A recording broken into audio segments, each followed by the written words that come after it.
मैं रियाज Mohammad arms institute की हिंदी की ऑनलाइन क्लासेस में आपका स्वागत करता हूँ। जैसा कि अपन ने उपसर्ग के बारे में पढ़े थे, तो उपसर्ग की परिभाषा, उपसर्ग का शाब्दिक अर्थ अपन ने पढ़ा था कल, लेकिन आज मैं आपको फिर से दोबारा से रिपीट कर देना चाहता हूँ कि उपसर्ग है वो दो शब्दों से मिलकर के बना है। उप प्लस सर्ग। उप का मतलब होता है समेत और सर्ग का मतलब होता है सृष्टि करना या नए अर्थ वाला शब्द बनाना। ठीक है, आज अपन देखेंगे उपसर्ग और उनसे बने हुए। अच्छा, इसकी परिभाषा मैंने कल बताई थी कि वे शब्दांश या शब्द जो शब्द के पहले जुड़ करके उसके अर्थ को परिवर्तित कर देते हैं, क्या कहलाते हैं? उपसर्ग कहलाते हैं। जैसे ए प्लस जब, अजब, आजीवन, अपियस। ठीक है, शब्द के पहले जुड़कर उसके अर्थ को परिवर्तित कर देते हैं, अर्थ को परिवर्तित कर देते हैं, क्या कहलाते हैं? उपसर्ग। अब देखिए यहाँ पे उपसर्ग और उनसे बने हुए शब्द। तो पहला देखिए यहाँ पे ए उपसर्ग से कौन कौन से शब्द बनते हैं? देखिए ना, ए अजब, अजब, अमर। इसमें क्या है? ए उपसर्ग लग रहा है, इसमें क्या लग रहा है? आगे देखते हैं अथा, ए था है, अथा, ए मूर्त। और भी है, जैसे जिसको ज्ञान नहीं होता उसको क्या कहते हैं? अज्ञान, अज्ञान। तो इसमें भी है, इसमें भी है, इसमें भी। ठीक है, अगला देखें आप, आ उपसर्ग। आ उपसर्ग में देखिए यहाँ पे आजीवन, आजीवन, आगमन, आजन्म और आजीवन। आजीवन, आगमन, और आगाम।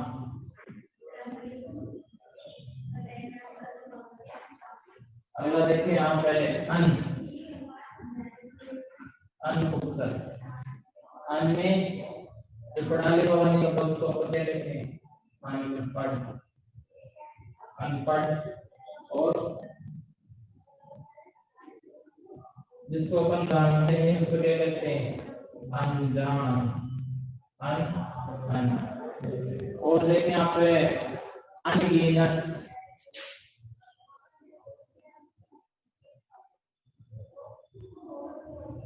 अनगिनत। और अनपढ़, अनजान, अनगिनत, अनपढ़।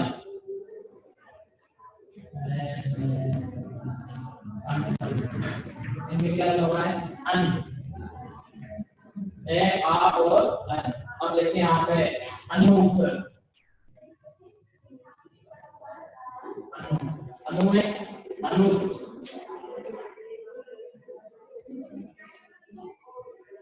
अनुगमन,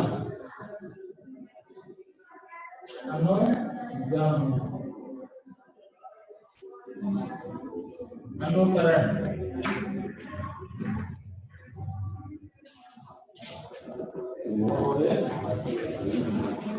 अनुवाद। इनमें कौन सा है? अनु, इसमें अनु, अनु। अगला देखिए यहाँ पे अप उपसर्ग, अपियस,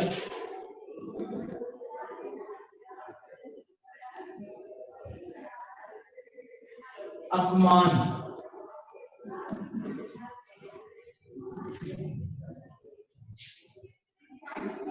किसी को अपन गलत बोल और अपहरण।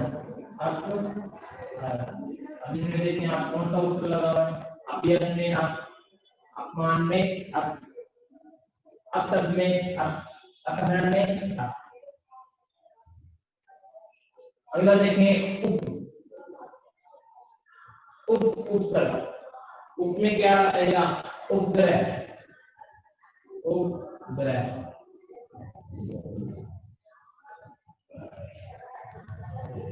उपप्रधान, उपदेश और उपकार। इनमें कौन सा उत्तर है, उपग्रह में उप, उपप्रधान में उप, उपदेश में उप और उपकार में उप। इसके बाद में देखें यहाँ पे नी उपसर्ग, नी, निर्मल,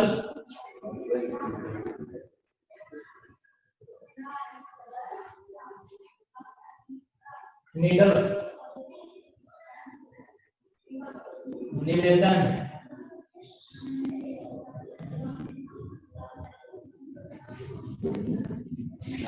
और निवास।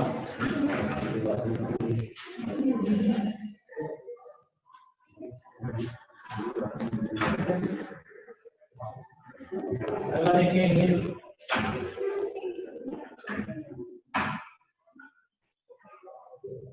निर्बल,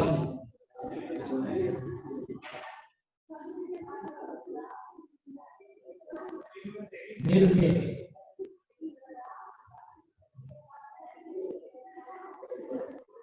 निर्भीक,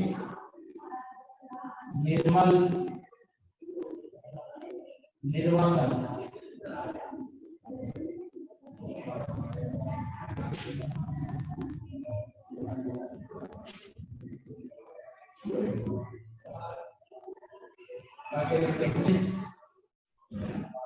में निश्चल,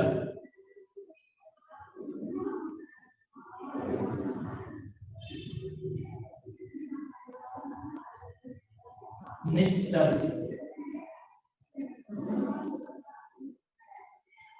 और निष्फल, निष्कासन।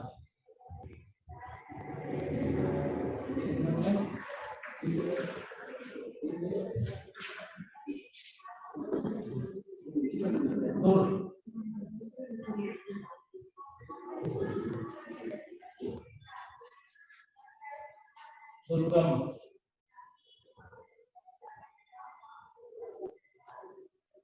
दुर्दशा,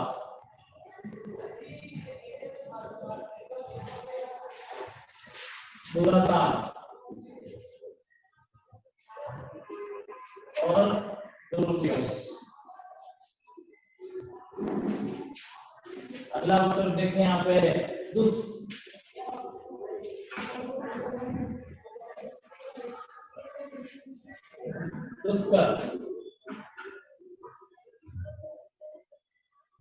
दुष्कर्म,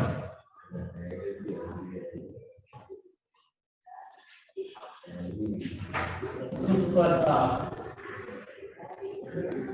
और शासन, दुस्साहस।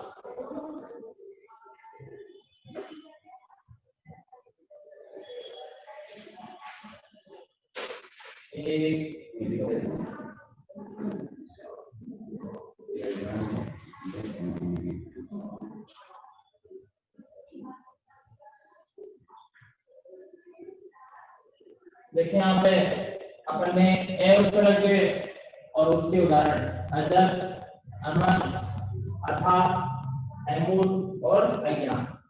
हमें क्या ध्यान रखना है कि देखो ये आपका मूल शब्द है, इसमें पहले क्या जुड़ा हुआ है, ये क्या है, उपसर्ग है। उसी प्रकार से मर है, उसमें भी क्या है आपका ए जुड़ा हुआ है, अथा में ए जुड़ा हुआ है, अमूल में ए जुड़ा हुआ है, इसमें अज्ञान में ए जुड़ा हुआ है और उसके मूल अर्थ को क्या कर रही है, परिवर्तित कर रही है। इसी प्रकार से देखिए यहाँ पे आसन, आगमन, आजीवन, आगमन, आजन, आदान, इन सब में क्या है? आ उपसर्ग। ये तो मूल शब्द जीवन, गमन, जन, दान। इसी प्रकार से अनपढ़, अनपढ़ में अन, अनजान में अन, अनगिनत में अन और अनगढ़ में अन। इसी प्रकार से अनुज, अनु, ये अनु, अनुगमन, अनुकरण, अनुराग। अपयश, अप प्लस यश, अपमान प्लस मान, अवसर, अप प्लस अब, अप प्लस हरण, अपहरण। इसी प्रकार से उप, उपसर्ग, उपग्रह, उप प्लस ग्रह, उप प्लस प्रधान, उप प्लस देश, उप प्लस कार, उपकार। फिर नी, निबल, निडर, निवेदन, निवास। इसी प्रकार से निर, यह आपको ऊपर दिख रहा है, आधार है और नि हुआ, नि और आधार है। निर्बल, निर्विक, निर्मल और निर्वासन। इनमें देखो आप है, ये नी तो पूरा है नीति और ये रह क्या है? आधार है। अपन ने यहाँ क्या लगाया? इससे देखो ये हलंत है, आधार है, ठीक है। तो इन सब में क्या है? आधार है, ठीक है। निर प्लस बल, निर प्लस भेद, निर प्लस मल, निर प्लस असन। इसी प्रकार से निष्ठ देखिए, निष्ठ, इसमें भी नी और आदर्श है, निष्ठल। ये देखो इसको काटेंगे तो निष्ठ और छल, निष्ठ और चल, निष्ठ प्लस, निष्ठ प्लस। इसी प्रकार से देखिए आप दूर, इसमें क्या है? दूर और आधा रह, दूर, दूर प्लस गम, दूर प्लस दशा, दूर प्लस आचार। इसी प्रकार से आप देखें दुष्, इसमें भी क्या है? सयाद है, दुष् प्लस कर, दुष् प्लस कर, दुष् प्लस प्रचार, दुष् प्लस साहस, ठीक है। ये आपके उपसर्ग और उपसर्ग से बने हुए शब्द, ठीक है। वीडियो लाइक और शेयर कीजिए। अस्सलाम वालेकुम। आज इंट्रोड्यूस ऑनलाइन क्लास में मैं सबा चौहान आपका इस्तकबाल करती हूँ। हम जो क्लास 8 का जो स्टैंडर्ड है उसका चैप्टर नंबर 2 पढ़ रहे हैं। एक मैंने आपको करवा दिया है, हमारा दूसरा जो चैप्टर है वो स्टार्ट है। मैंने आपको इसमें मुश्किल अल्फाज करवाए हैं और 2-3 क्वेश्चन आंसर करवा दिए हैं इसके, और कल मैंने आपको खाली जगह करवाया था, और आज हम इसे नीचे दिए गए लफ्जों को जुमलों में इस्तेमाल करेंगे। जुमलों में इस्तेमाल जो आप हिंदी में वाक्य में जो प्रयोग करते हो, मुहावरों को वाक्य में जो प्रयोग करते हैं वही आपका जुमलों में इस्तेमाल होता है। यहाँ पर एक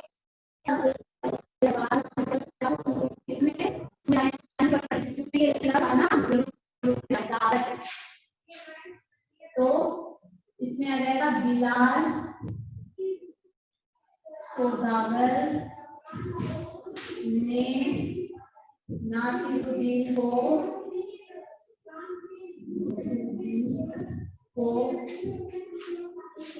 दावत दी।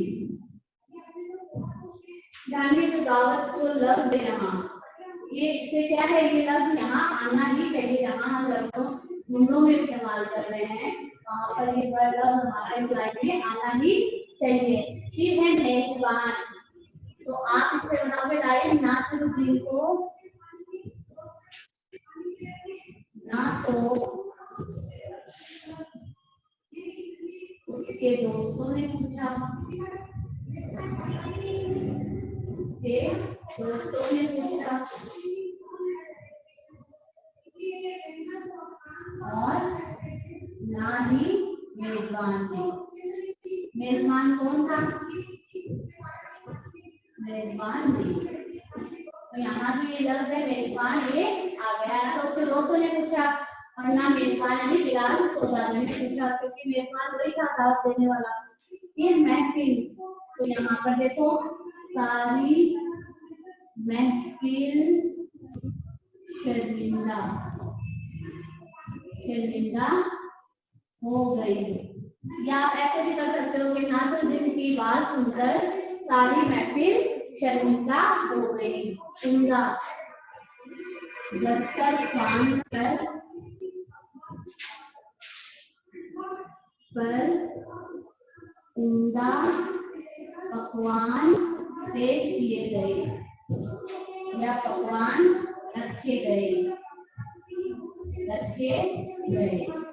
इसी तरह से इस्तकबाल, बिलाल सौदागर ने आगे बढ़कर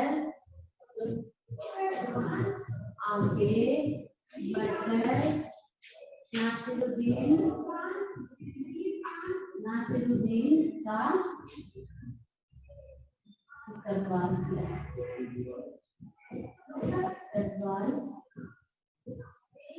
किया।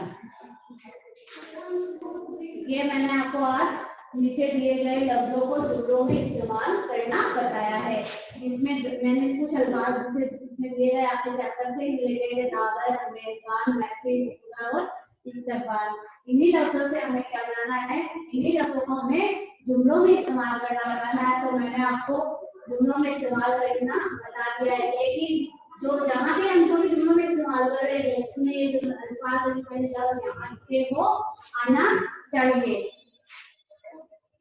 कल मैंने आपको कुछ क्वेश्चन आंसर बताए थे, खाली जगह बताए थे, और आज मैंने आपको ये नीचे दिए गए जुमलों में आज आपका जो सेकंड चैप्टर है वो कंप्लीट हो गया। कल हम थर्ड चैप्टर स्टार्ट करेंगे। ओके, अल्लाह हाफिज।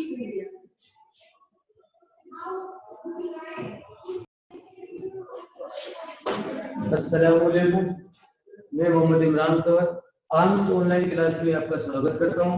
पहले तो अपना एड मैथ के अंदर पहला चैप्टर है प्रीमिस। ठीक, कल मैंने आपको संख्या के बारे में बताया था कि प्राकृत संख्या, पूर्ण संख्या, पूर्णांक। रिवाइज कर देता हूँ एक बार। तो प्राकृत संख्या किसे कहते हैं? वह संख्या जिसमें हम जीरो को सम्मिलित नहीं करते हैं, जीरो को ऐड नहीं करते हैं, वो संख्या प्राकृत संख्या होती है। सेकंड हमने बात की थी पूर्ण संख्या की। पूर्ण संख्या वह संख्या जिसमें हम जीरो को ऐड कर लेते हैं, जैसे 0, 1, 2, 3, 4, 5, 6, 7, 8, 9 यहाँ तक ये संख्या होती है। ये अपने आप में कंप्लीट नंबर है। इन संख्या से हम कितनी भी संख्या लिख सकते हैं। उसके बाद मैंने आपको बताया था पूर्णांक। पूर्णांक क्या है? संख्या का वो समूह जिसमें धनात्मक और ऋणात्मक यानी प्लस और माइनस दोनों संख्याओं का होता है सम्मिलित होती है, समावेश होता है। ठीक, अब आज हम बात करते हैं प्रीमिस संख्या के बारे में कि प्रीमिस संख्या क्या है। तो देखना, प्रीमिस संख्या वह संख्या, प्रीमिस संख्या ये संख्या जिन्हें हम P बट्टा Q के रूप में, P बट्टा Q के रूप में व्यक्त कर सकते हैं, यानी व्यक्त कर सकते हैं, यानी व्यक्त का मतलब है लिख सकते हैं। ठीक, जिन्हें हम P बटा Q के रूप में व्यक्त कर सकते हैं, जहां पर P और Q क्या होता है? पूर्णांक होता है। P और Q पूर्णांक होता है। अभी मैंने आपको रिवाइज करके बताया था कि पूर्णांक किसे कहते हैं? जिसमें धनात्मक और ऋणात्मक संख्या होती है। ठीक, P और Q क्या होता है? पूर्णांक होते हैं। और Q बराबर दोनों जीरो काट दिया, इसका मतलब Q बराबर जीरो नहीं होता है, काटे नहीं होता है। क्या करना है? Q वह संख्या जिन्हें हम P बटा Q यानी पट्टी में लिख सकते हैं, जहां पर P और Q का पूर्णांक है। इसके तो ये Q प्लस माइनस हो सकता है। ठीक, और आपको जीरो होता है। इससे कहते हैं प्रीमिस संख्या। अब एग्जाम्पल की बात करते हैं इसके 7/9 माइनस के 7/9। ठीक, 3 माइनस के 5 और 0, ये सारी संख्या क्या है? प्रीमिस संख्या। अगर इसका योगफल की बात करते हैं, जैसे अब पहला एक चैप्टर है और योगफल होता है 3/4 प्लस 2/2। अब इसका योग कैसे करेंगे? त्रिविध संख्या का योग किससे करेंगे? ठीक, अब ये योग करने के लिए पता है सबसे पहले क्या करना पड़ता है? नीचे वाली संख्याओं का एलसीएम लेना पड़ता है। ठीक, एलसीएम लेना है क्या तरीका है? अगर दोनों संख्या सेम पार्टी से कट रही है, सेम पार्टी में आ रही है, देखो 2 और 4 ये दोनों एक ही पार्टी से कटती है, 2 के पार्टी से कट जाती है, तो इसमें जो बड़ी संख्या होती है ना वो इसका एलसीएम हो जाता है। इसमें जो 2 और 4 अब होता है 2 के पार्टी से 4 पे कटता है और 2 पे कटता है, तो बड़ी संख्या कौन सी? 4 है, तो इसका एलसीएम कितना हो जाएगा? 4। तो क्या करेंगे यहाँ पर 4 और 2 का लेसर कितना आ गया? 4। 4 लेने के बाद में क्या करेंगे? इसका एलसीएम 4 रख देंगे, ये 4 है। अब क्या करना है? 4 का बड़ा ये 4 की टेबल इतनी बार बोलने की ये 4 आ जाए, तो 4 एकदम इस 4 की टेबल हम कितनी बार बोलेंगे? इतनी बार बोलेंगे कि ये 4 है। ठीक, तो कितनी बार आएगा? एक बार। जो एक आया है ना डिवाइड करने पर उसको हम क्या करेंगे? नीचे वाली संख्या से उसको मल्टीप्लाई कर देंगे उसके 10 ऊपर वाली संख्या से। ठीक, ऐसे जैसे अपना एक है, इस एक को मल्टीप्लाई किससे करना है? 4 एकम 4 एक है, इस एक को ऊपर वाले 3 से मल्टीप्लाई कर देंगे। समझ लो, तो क्या करेंगे? 3 मल्टीप्लाई 1। ठीक है, समझ में? उसके आगे हम चलते हैं। उसके बाद क्या करेंगे? अपने पास यहां पर प्लस देंगे तो प्लस देंगे दिखा देंगे, फिर वापस इधर वाले त्रिभुज संख्या पे लो, इस संख्या 2 की टेबल इसके बाद करो कि 4 आ जाए, तो 2 एकम 2 2 दूनी 4 कितनी बार गया? 2 बार गया। ठीक, अब उस 2 को हम क्या करेंगे? किससे मल्टीप्लाई करेंगे?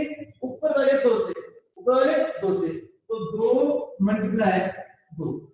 क्लियर है बात? अब आगे चलते हैं।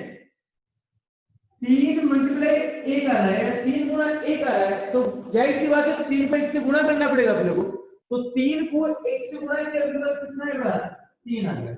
ओके, प्लस का हमने प्लस बना दिया, फिर 2 को 2 से मल्टीप्लाई कर दो, 2 को 2 से मल्टीप्लाई कर 2 दूनी 4, फिर प्लस 4। ठीक, बटे कितना है? 4, यानी 3 और 4 को जोड़ो कितना है? 7, तो 7 बटे 4 ये अपना प्रीवियस संख्या से योगफल आ रहा है। अब बात करते हैं अगर दूसरा नंबर केस में अगर माइनस हो तो क्या करेंगे? इसी संख्या को लेकर देख लेते हैं, अगर यहाँ माइनस हो तो क्या करते हैं? ठीक, जैसे 3 बटे 4 माइनस 2 बटे 2, प्लस का मैंने माइनस चेंज किया है, प्लस का माइनस चेंज किया है। ठीक, ऐसे होगा तो ये आएगा 4 और 2 का लेसन कितना आएगा? लघुत्तम 100 बटे 4 आएगा। एलसीएम लेंगे वही 4 यहां लिखेंगे। अब कोई भी बात है, इस 4 को इतनी बार डिवाइड करो कि ये नीचे वाले 4 आ जाए, तो 4 एकम 4 यानी एक बार। एक को हम क्या करेंगे? 4 के ऊपर जितनी भी संख्या है, ठीक, उससे मल्टीप्लाई कर देंगे 3 गुणा 1। ठीक, प्लस माइनस का माइनस, यहाँ प्लस था, यहाँ क्या होगा? संख्या चेंज माइनस हो गया, तुम क्या करेंगे? सिंबल को चेंज कर देंगे, माइनस लगा देंगे, फिर 2 की जगह क्या होगा? 4 आ जाए, फिर 2 बार, फिर 2 को क्या करेंगे? 2 गुणा 2, 3 एकम 3 माइनस 2 दूनी 4 बटे 4, 3 में से 4 गया, देखो माइनस की संख्या बड़ी है, तो हम क्या करेंगे? 3 में से 4 जाए तो क्या बचेगा? 1 बचेगा, क्यों? माइनस से क्यों बने? 1 बड़ी किसकी है? माइनस की है, बड़ी, तो क्या करेंगे? माइनस से लगा देंगे बटा 4 लिख देंगे। ठीक, कल आगे इसके ऊपर सवाल करेंगे, जब तक चैनल को शेयर एंड लाइक करें। Thank you. Good morning. Welcome back to our online session. Today we will discuss about our next rule. Rule number 8.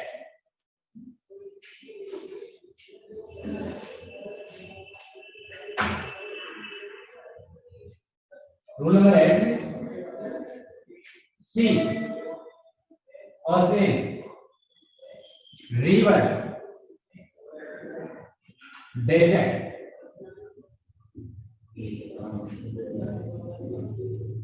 etc.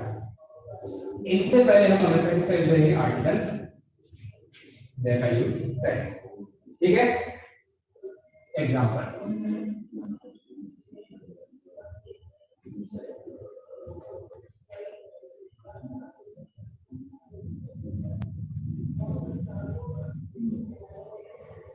Diagonal reverse में, ठीक है। इसके बाद में नेक्स्ट देखें थार नहीं आर्टिकल से पहले हम किसका यूज करेंगे, दैट का यूज करेंगे, ठीक है। इसके अलावा next rule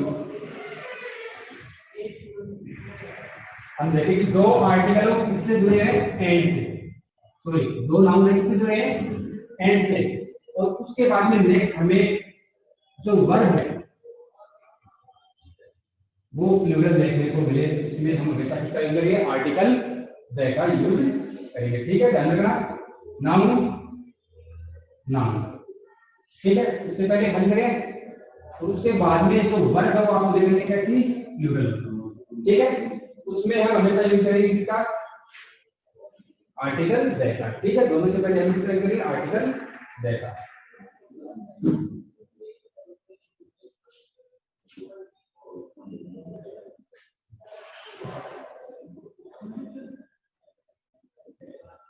principal and chief guest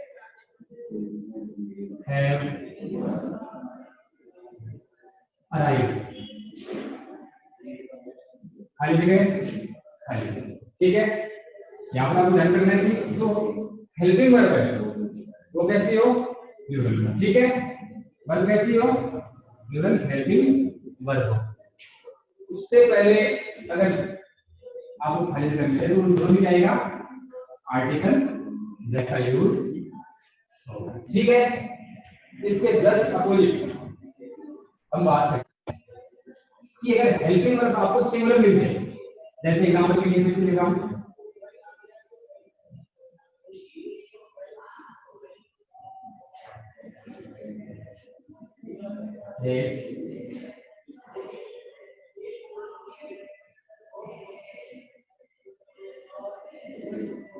है अरे यहाँ अरे है अराइव, ठीक है। तो आपको ध्यान रखना है फर्स्ट जो खाली जगह मिले उसमें भी आपको आर्टिकल का यूज करना है, वो भी किसका, आर्टिकल रहेगा, ठीक है। सेकंड में आपको आर्टिकल का यूज नहीं करना है, क्यों नहीं करना है, उसमें आपको ध्यान रखना है कि यहाँ पर जो प्रिंसिपल और चीफ गेस्ट है वो दोनों अलग अलग है, ठीक है। यहाँ पर जो प्रिंसिपल और जो चीफ गेस्ट है दोनों अलग अलग है, ठीक है। ये हमें कौन सा है, ये हेल्पिंग वर्ब बता दी, ठीक है। जस्ट आपको सिंगुलर जो हेल्पिंग वर्ब मिल जाए उसके बाद ध्यान रखना है तो प्रिंसिपल और जो चीफ गेस्ट है दोनों एक ही मेंबर मतलब अलग अलग लिखेंगे, इसलिए हम फर्स्ट जो खाली जगह दी है उससे पहले हम इसका यूज करेंगे आर्टिकल देगा, और जो सेकंड खाली जगह दी उसमें आर्टिकल का यूज नहीं करेंगे, ठीक है। आंसर यहां से एक क्वेश्चन डेफिनेट हो जाता है, ध्यान रखना इसको, बहुत इंपॉर्टेंट रूल है, ठीक है। इसके अलावा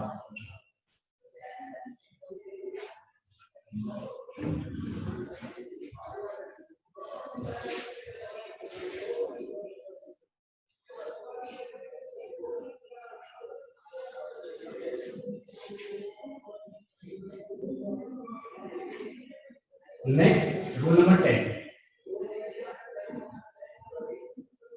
यूनियन,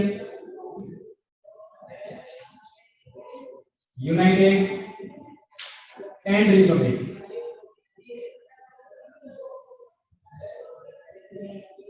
रिपब्लिक ये वर्ड जिन लेसन से पहले हमें देखने को मिले उनसे पहले हम हमेशा आर्टिकल द का यूज करते हैं, ठीक है। यूनियन स्टेट ऑफ अमेरिका तो आर्टिकल द का यूज करेंगे, ठीक है। The union state of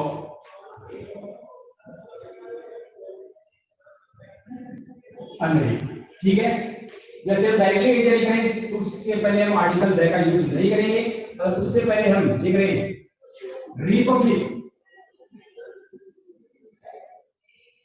of India, उससे पहले आपको अगर खाली जगह मिल जाए उसमें हम हमेशा यूज करेंगे इसका आर्टिकल द का, ठीक है। इसके कुछ एक्सेप्शन है, अपवाद भी है, जिनके पहले ये वर्ड नहीं होने के बाद भी आर्टिकल द का यूज करते हैं। जैसे एग्जांपल ये अपना स्टेट है पंजाब, ठीक है, ध्यान रखिए इसका यूज करेंगे आर्टिकल।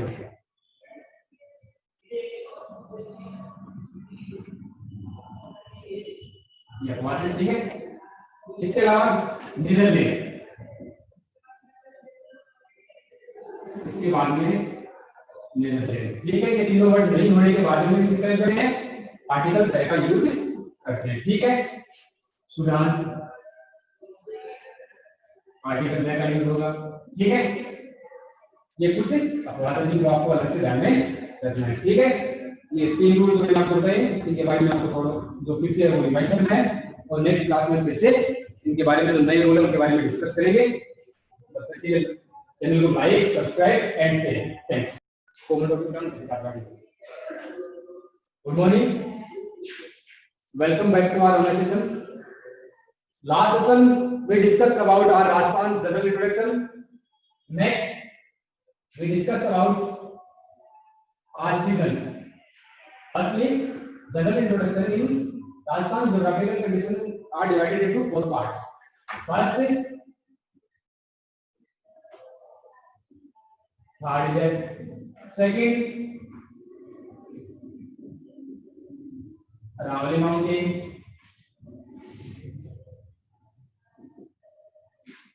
third,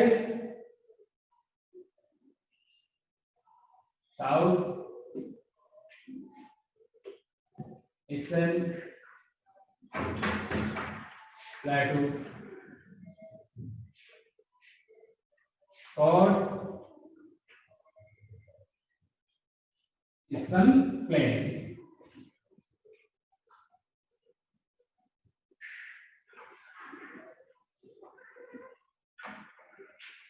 Next, seasons के according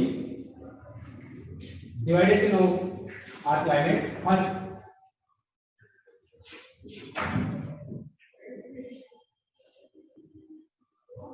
seasons divided into 3 parts. First, Rabi. Second, Kharif.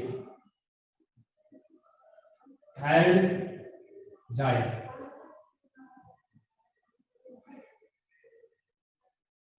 ठीक है। Next, first rabi. These crops are sown in October, November,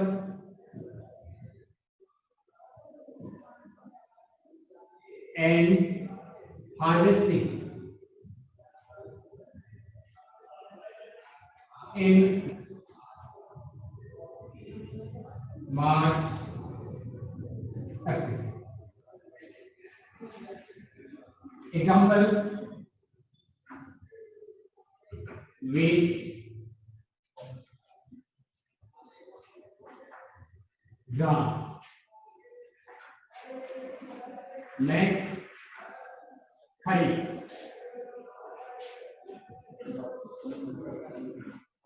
Showing time,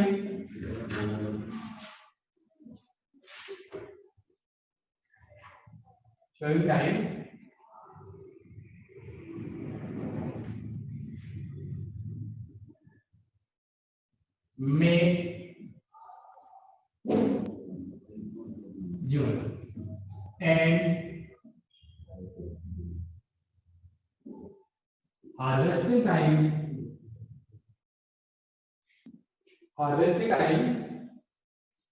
in September, October.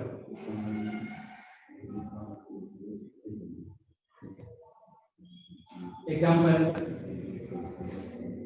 millet,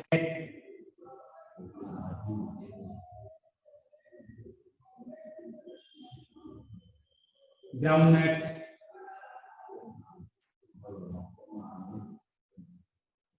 etc.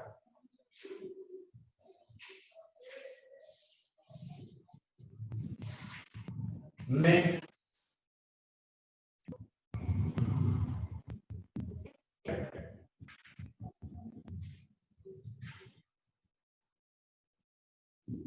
जाए।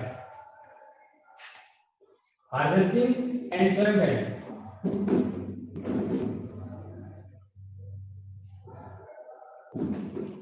ready to June. Example,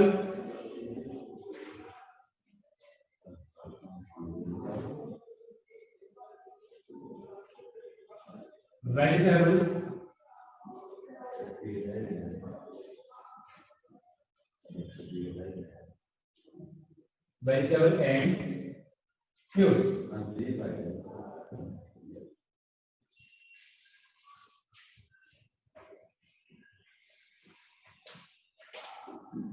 season के according Rajasthan के अंदर mostly तो 3 season में मिलेंगे, रबी, खरीफ and जायद। ठीक है, तो सॉरी मतलब बोने का टाइम और हार्वेस्टिंग तो फ्राई का टाइम है मार्च अप्रैल माना है। एग्जांपल के लिए मैंने वीट और ग्राम लिख दिया। ठीक है, नेक्स्ट खरीफ सीजन में आपको जो सॉइल टाइम देखने को मिलेगा मई टू जून और हार्वेस्टिंग टाइम मिलेगा सितंबर अक्टूबर।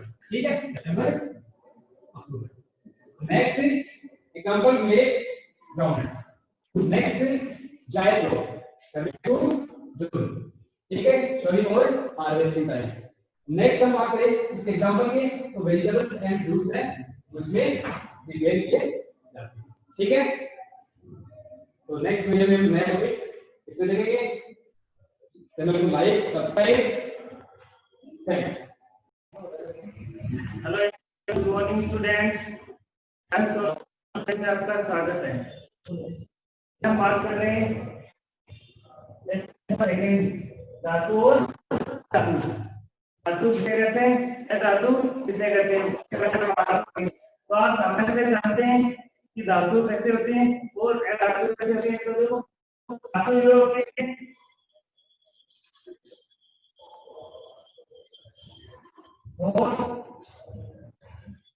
चमकीली और आघात वर्धनीय होती हैं।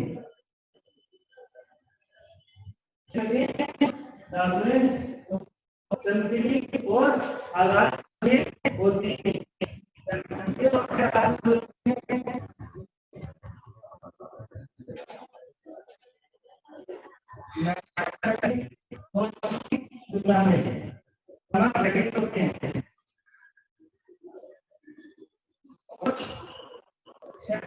होते हैं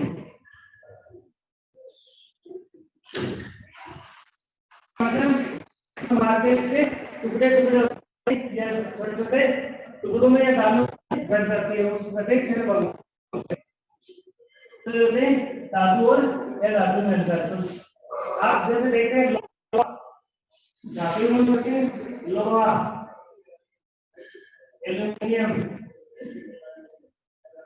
तांबा, पीतल, ये सभी है धातुओं के रूप है। जबकि धातुओं में सभी प्लास्टिक,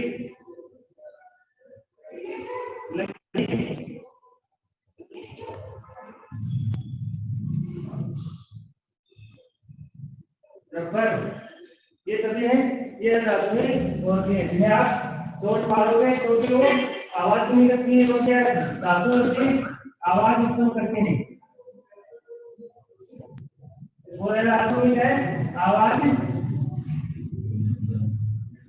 उत्पन्न कम होती है लेकिन ठोस की बजाय धातु की बजाय धातु में कुछ आवाज है वो कम आती है।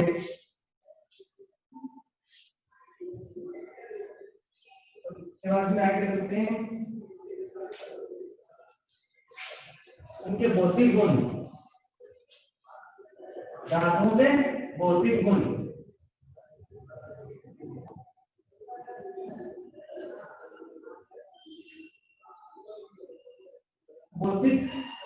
भौतिक का मतलब है कि इसका फिजिकल प्रॉपर्टी किस प्रकार से, इसका जो बाहरी रूप रंग वो किस प्रकार से होगा, तो उसके बारे में देखते हैं। पहला पॉइंट आता है भौतिक अवस्था। कैसे भौतिक अवस्था, तो इनकी अवस्था कैसी होगी, अवस्था के बारे में आप पूछ रहे हैं तो धातुएं ठोस अवस्था में पाई जाती है। दूसरा पॉइंट आता है रंग। तो धातुएं किस रंग में पाई जाती है?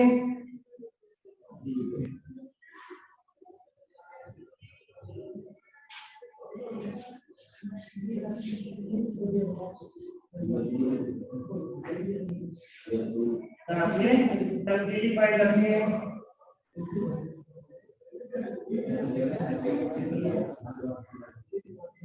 स्वयं का प्रकाश होता है।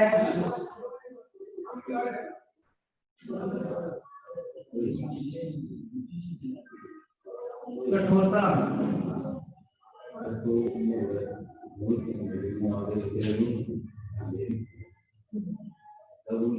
धातुएं सामान्यतः कठोर अवस्था में पाई जाती है।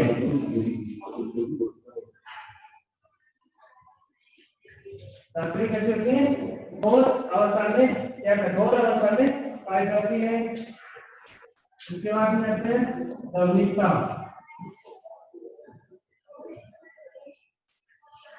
धातुओं में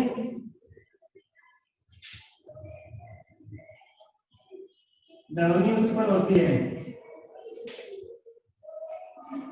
जब वो आप लोग चोट मारते हैं तो चोट मारते धातुओं में लवणी उत्पन्न होती है। आ जाता है घनत्व है।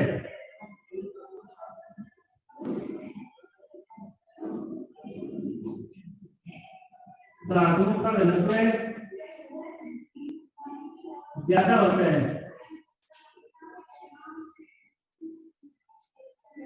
धातुओं का घनत्व ज्यादा होता है, जिसकी वजह से आप उसे लकड़ी को या प्लास्टिक को पानी में डालोगे तो पानी में नहीं अंदर नीचे नहीं जाएगी, डूबेगी नहीं। लेकिन अगर आप धातु का कोई टुकड़ा डालोगे, लोहे का, तांबे का, कोई भी टुकड़ा अंदर डालते ही क्या होता है? पानी में डूब जाता है। डूबता है कि उसका घनत्व है वो ज्यादा होता है। उसके बाद में आता है गलनांक। गलनांक का मतलब होता है वह ताप जिस पर कोई ठोस पदार्थ तरल अवस्था में चेंज हो जाता है, वो उसका गलनांक कहलाता है। तो धातुओं का वह ताप जिस पर ठोस पदार्थ द्रव अवस्था में बदल जाता है उसे पदार्थ का गलनांक कहते हैं। और धातुओं का गलनांक क्या होता है? उच्च होता है। क्या होता है? उच्च होता है। जिस प्रकार आप एक लोहा है, लोहा को पिघलाना चाहते हैं लेकिन उसको काफी देर तक गर्म करने पर वो पिघलेगा, इसलिए लोहे का होता है लोहा अपना। तो लोहे का गलनांक 1593 डिग्री सेंटीग्रेड होता है। कितना होता है? 1593 डिग्री सेंटीग्रेड पे आप उसको गर्म करोगे तब वो लिक्विड अवस्था में, तरल अवस्था में चेंज होगा जाकर। लेकिन जो जैसे लकड़ी है, लकड़ी गलती है, लकड़ी का गलनांक नहीं है। लकड़ी को आप जैसे गर्म करोगे तो गर्म करने से आती है वो जलना शुरू हो जाती है। उसके बाद में आते हैं इसकी चालकता।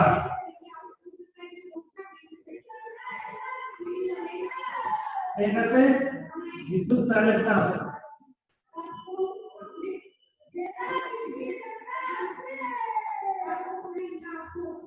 उसमें चालकता का मतलब ऊष्मा या गर्मी। तो जिस प्रकार आप एक मोमबत्ती है, उसके ऊपर एक लोहे की छड़ रखते हो, उसको आप गर्म करते हो तो जो इसके गर्मी होती है, ऊष्मा, वो आगे से आगे ट्रांसफर करती रहती है। जैसे आगे वाला आनंद तो को गर्म होते क्या करता है? ऊष्मा को अगले कण को ट्रांसफर कर देता है। ये गर्म हो गया अगले को ट्रांसफर कर देता है, इसे अगले को ट्रांसफर कर देता है और आगे तक ऊष्मा चलती रहती है। तो उससे क्या होगा? उसमें चालकता होगी। इसमें ऊष्मा का चालक होता है कि मतलब धातुओं में ऊष्मा चलती है। इस तरह आप घर में ताप बनाते हो, चार तो टोपियां लेते हैं ताप में, उसको जब रखते हैं तो उसका तत्काल गर्म हो जाता है। तो इससे गर्म हो जाए, इससे बचने के लिए आप इसके ऊपर प्लास्टिक लगी रहती है जो उसमें ताकत होती है और वो गर्म हो जाता है। तो गर्मी से बचने के लिए उसमें प्लास्टिक और प्लास्टिक में क्या होता है, उसमें चालकता नहीं होती है। उसके बाद में विद्युत चालकता, लोहे के तार में बिजली आ सकती है या तांबे के तार में बिजली आ सकती है क्या, तो उसमें विद्युत चालकता भी पाई जाती है। विद्युत चालकता पाई जाती है। विद्युत चालकता मतलब इसमें विद्युत बिजली चल सकती है क्या, तो लोहे के तार में बिजली आसानी से चल सकती है, तांबे के तार में भी बिजली आसानी से चल सकती है। तो ये क्या हो गए, इससे पॉइंट्स हो गए विद्युत चालकता और उसमें चालकता। उसके बाद में आता है आघात वर्धनीयता।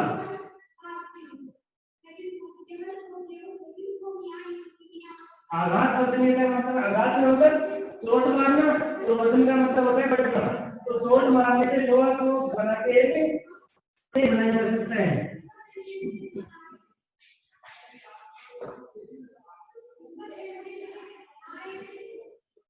लोहे को चोट मार के एक शीट बनाई जा सकती है। आघात का मतलब चोट और वर्धन का मतलब फैलना। तो ये चोट मारने पे फैलने का गुण धातुओं में पाया जाता है, इसलिए आघात वर्धनीयता का गुण भी पाया जाता है।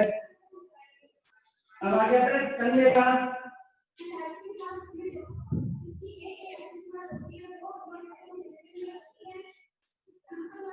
तन्यता का मतलब होता है, इसको आप तार के रूप में बना सकते हैं या तार के रूप में बनाना हो कहलाता है। तो आप लोहे के या तांबे के पित्तल के कोई भी तार आते हैं वो सभी धातुओं के आते हैं, तो इसमें तन्यता का गुण पाया जाता है। तन्यता पाई जाती है धातु में। तो ये अपने धातुओं के भौतिक गुण। भौतिक मतलब जैसे रंग बाहर से किस प्रकार से वो दिखाई देते हैं, इनके भौतिक गुण बनाते हैं, और अंदर बढ़ के आते हैं इसके रासायनिक गुण या फिर ये धातुओं के भौतिक गुण। बहुत सारे टॉपिक ले लेंगे, तो आज के लिए इतना काफी। Okay, thanks listening for this video. Hello everyone, good morning students. 11th online classes में आपका स्वागत है। आज हम बात कर रहे हैं कंप्यूटर बेसिक के बारे में। सब्जेक्ट है ना कंप्यूटर बेसिक। किस प्रकार का आज बात करेंगे कि चालू किस प्रकार से करते हैं। हम टू स्टार्ट ए कंप्यूटर। ये कंप्यूटर को किस प्रकार से चालू किया जाता है। आपको मैंने इसके पार्ट के बारे में तो पिछले वीडियो में बता दिया था कि कौन कौन से इसके पार्ट्स होते हैं, मेन पार्ट्स, अदर पार्ट्स। आज हम चालू करने के तरीके पढ़ेंगे। तो स्टेप है, सबसे पहले आप क्या होगा इसमें, सबसे पहले आप जो अपने कंप्यूटर होता है उसका जो मेन पावर सप्लाई स्विच होता है, क्या बोलोगे, switch on main power supply switch. सबसे पहले आप मेन पावर सप्लाई स्विच को चालू करेंगे। मेन स्विच चालू होने के बाद में क्या करेंगे, switch on UPS. Switch on UPS. UPS एक आपकी जो बैटरी होती है, क्या होती है, एक बैटरी होती है जो आपकी अचानक लाइन चली जाती है तो उसे बचाती है। या बैटरी से आपके कंप्यूटर को थोड़ी देर तक चालू रखती है, और जैसे आप जो फाइल अभी काम कर रहे हैं इसमें आप उसको ढंग से सेव कर सकते हो और प्रॉपर तरीके से शट डाउन कर सकते हो। यूपीएस का बटन है ऑन करते हैं। यूपीएस ऑन होने के बाद आप क्या करोगे, मॉनिटर स्टार्ट करोगे। सबसे पहले क्या करोगे, स्विच ऑन मॉनिटर बटन। ये आपको इसलिए बताया जा रहा है, स्टेप काम करना है आप लोगों को। अगर इसमें आप पहले और बाद में कोई काम हो चेंजेस हो गए तो आपका सिस्टम हो सही तरीके से स्टार्ट नहीं हो पाएगा और आपको पहला केस में समस्याएं सामने आएंगी। मॉनिटर शुरू होने के बाद आप क्या करोगे? स्टेप 4 पे स्विच ऑन सीपीयू। सीपीयू में सेंट्रल प्रोसेसिंग यूनिट। सीपीयू की फुल फॉर्म होती है सेंट्रल प्रोसेसिंग यूनिट। केंद्रीय संगणक इकाई से बोलते हैं आप। सीपीयू बटन, सीपीयू को चालू करते हैं तो ये आपका कंप्यूटर सिस्टम इस तरह से चालू होता है। सबसे मेन पावर सप्लाई स्विच चालू करेंगे, उसके बाद में आप यूपीएस चालू करोगे, उसके बाद मॉनिटर, उसके बाद में सीपीयू चालू करोगे। सभी को इसी स्टेप बाय स्टेप आपको चालू करना है। उन्हें स्टेप आपको ध्यान रखने पहले कौन सी चीज को स्टार्ट करना है, फिर कौन सी को स्टार्ट करना है। स्टेप सेकंड, स्टेप थर्ड और ये स्टेप 4। तो आपका 4 स्टेप में आप सिस्टम में चालू हो जाता है। चालू होने के बाद में आपकी जो सबसे पहले स्क्रीन आती है विंडो,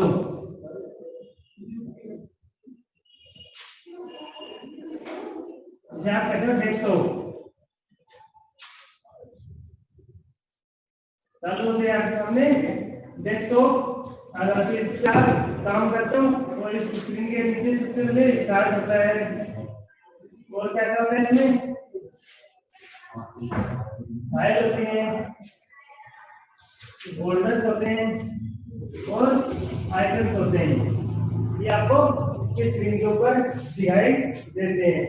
तो ये आपने होगी हाउ टू स्टार्ट है कंप्यूटर के चालू किस प्रकार से किया जाता है। अब चालू होने के बाद में आप काम कर लिया, काम करने के बाद में उसको आप वापस बंद करोगे। काम करने के बाद में क्या करोगे? बंद करेंगे। तो how to shut down a computer. बंद करने को क्या कहेंगे? Shut down. क्या कहते हैं? Shut down. इस प्रकार से करोगे तो शट डाउन के लिए आपको स्टेप्स याद रखनी है। अगर सीधा बंद कर देते हो और अचानक से लाइट चली जाती है तो इसकी विंडो कट हो जाती है और आपको नुकसान हो जाता है। इसके लिए देखिए स्टेप बाय सबसे पहले click on start button.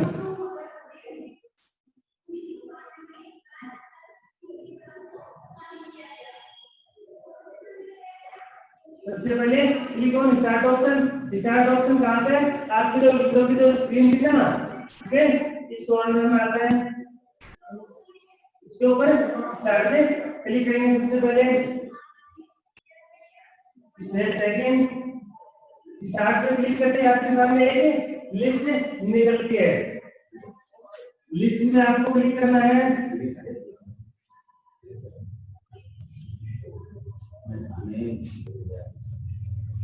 Shut down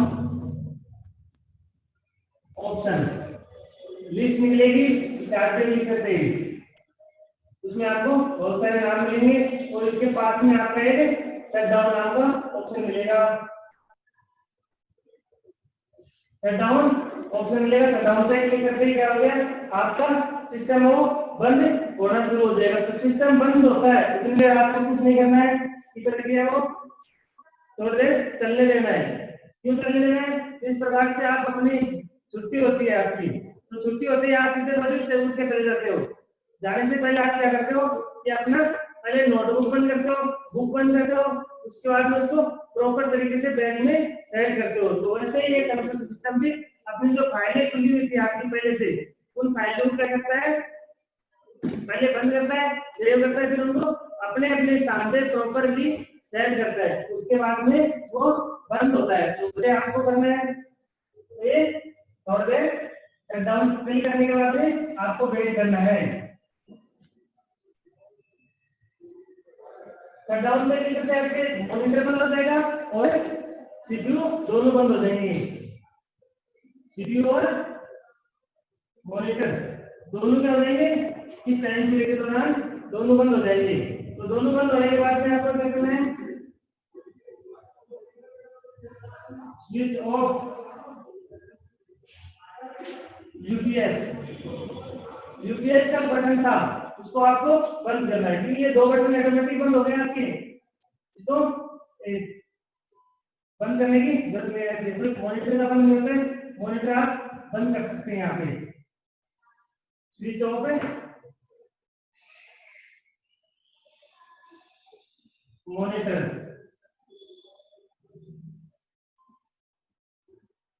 monitor का बटन बंद कर देंगे। और इसके बाद में आप स्विच ऑफ है, यूपीएस का बटन बंद कर देंगे और स्टेट क्लिक में आ जाएगा आपका switch off power supply. Switch जो मैंने पावर सप्लाई स्विच है उसको आप बंद कर दो। तो ये आपका तरीका है, इसी स्टेप बाय स्टेप से आपको चलना है। तो आज के लिए इतना काफी, स्टार्ट करना और शट डाउन करना आपको बता दिए। Thank you.